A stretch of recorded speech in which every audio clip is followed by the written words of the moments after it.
I knew her only as a revolutionary with cherubic Abyssinian eyes, so wide open, all history reflected in them. She was my guardian angel, 2 months too briefly.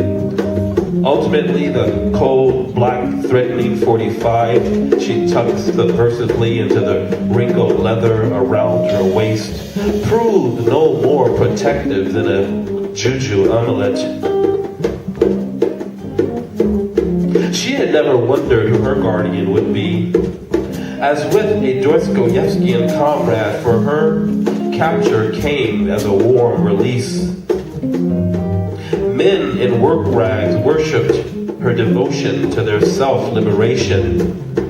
Women with crusty feet carrying ceramic jars of waha on their henna-soaked braids saw themselves in her stocky amber beauty.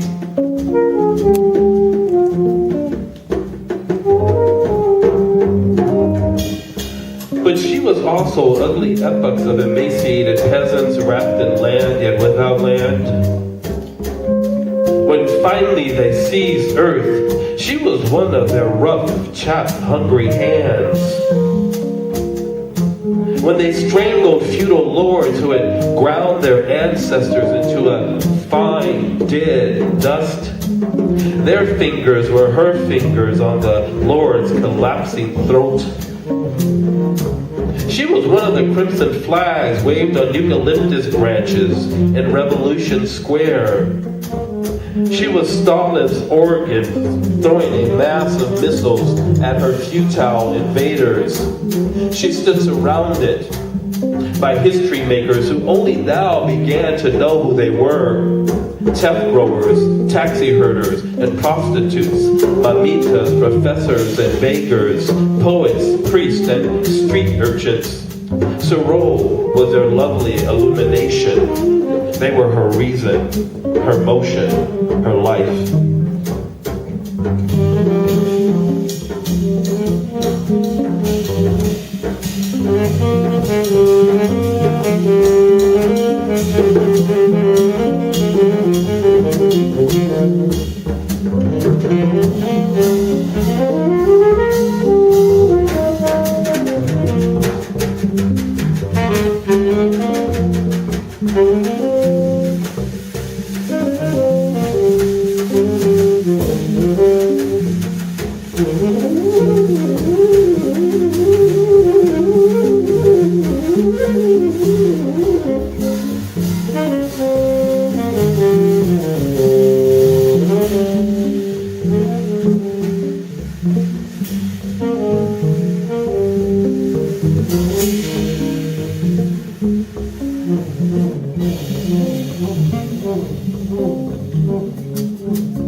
On the velvet's culinary altar. His sharp-cut riffs morphed into squares of cornbread islands, floating in streams of warm butter, clinging to the ribs of epitome of passages and uprising, ancient pain and good times jiving, sacred beats and blues timing, drive-by crying and signifying, an opiate inside of oppression, a cratered chunk of bacon-infused sweet potato, chicken smothered, maple pecan, custard filled, smackling, crackling, jalapeno, inflamed cornbread. The crate of the slaves now sold at Whole Foods in this jazz-drenched town built of golden bricks and smokestacks. Billowing fumes of corn on the cob and catfish. My mind lost in music and metaphysics, reminiscing the Sunday manna served beside my mother's succotash.